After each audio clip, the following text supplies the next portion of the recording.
I'm joined now by Ryan Ramsey, who was in the Navy submarine service for 23 years. Ryan, thank you very much. Look, your knowledge on this is just going to be really, really useful to me and to everyone who's watching and listening to this show.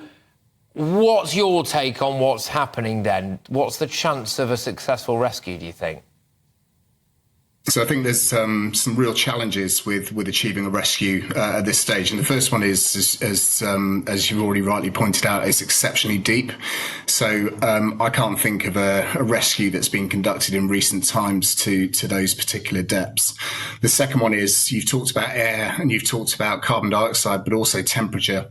So it's exceptionally cold down there, and if they haven't got electricity or they haven't got the ability to be able to generate heat, then they're going to be getting cold very, very quickly. So speed is of the essence if they're going to execute some form of rescue.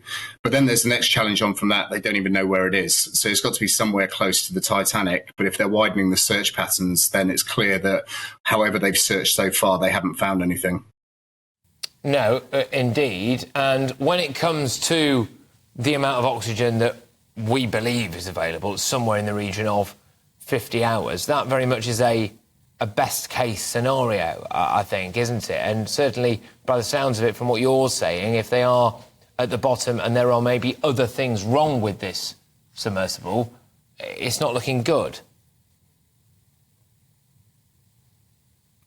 I mean, my thoughts with the families, and everybody's looking for hope with this, but there also needs to be a dose of realism that goes with this.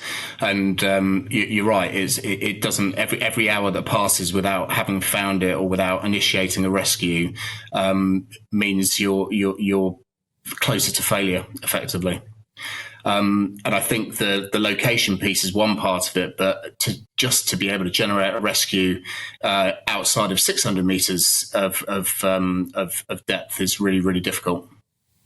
You have been underwater quite a lot, really, in your capacity as the Navy's submarine service for 23 years. I imagine you got really used to that. But for people like two of the people on this who, as we understand, have not ever been on a craft like this before, I mean, to not panic must be impossible. Yeah, I agree totally. I mean, everybody fears what they don't understand, and that is a crazy experience. I mean, even if I was on board a submersible at that particular depth, I would be anxious, very, very anxious.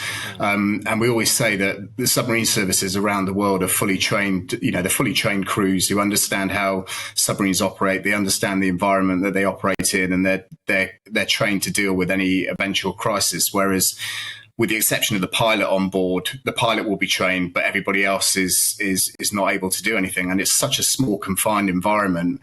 Some of the worst part of it is not being able to do anything. You've got no control over your destiny at that point. There's nothing else you can do except wait and hope that somebody is going to come and rescue you.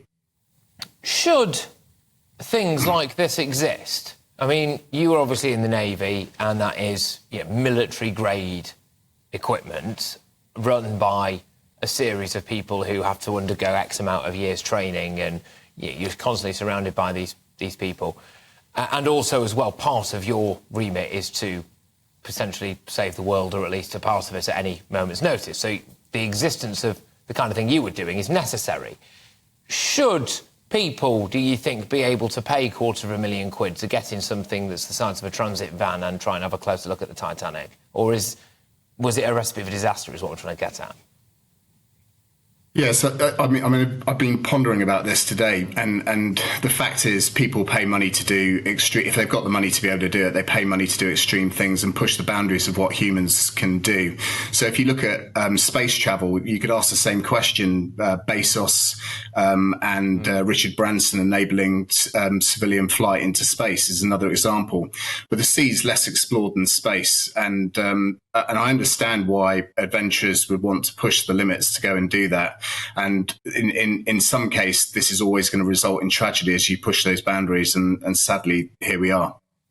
Just based off what we all know at the moment, if you're comfortable doing it, I suppose. You know, I don't want to drag you down an alleyway you're not comfortable with, but there's numerous things that may have gone wrong. Clearly something has. So it's either maybe tangled in the wreckage or lost power or something. I mean, do you have any theories?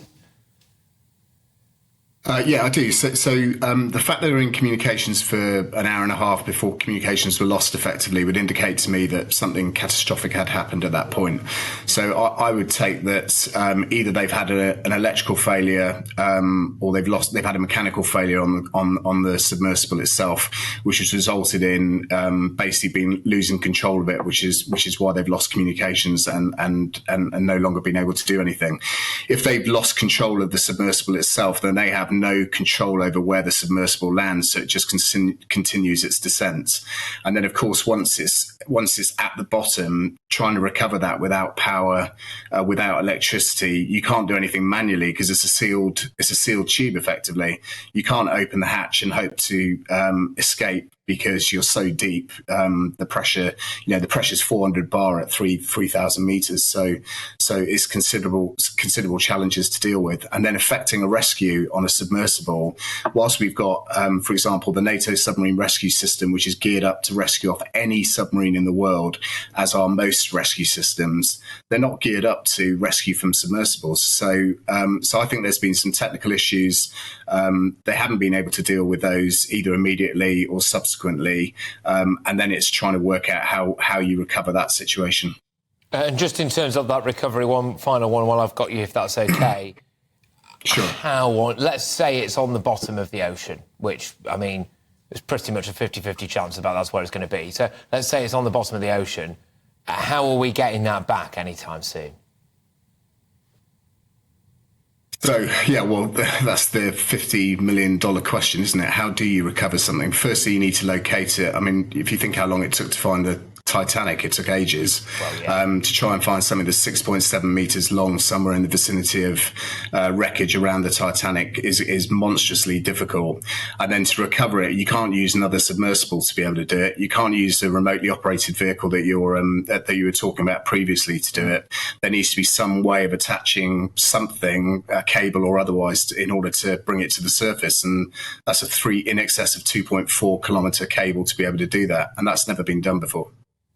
Look, Ryan, thank you. Really, really interesting to get your insight on this, and thank you for coming on and sharing that with us all. It's Ryan Ramsey there, who was in the Navy's submarine service for 23 years, saying a lot of what I think, tragically, we all maybe thought, which is it is a depressingly bleak scenario, isn't it, for those people who are in that submersible vehicle at the moment, somewhere near the Titanic. Of course, their thoughts are all with their families, with them. And if there are any developments, we will bring those to you straight away here on this very show.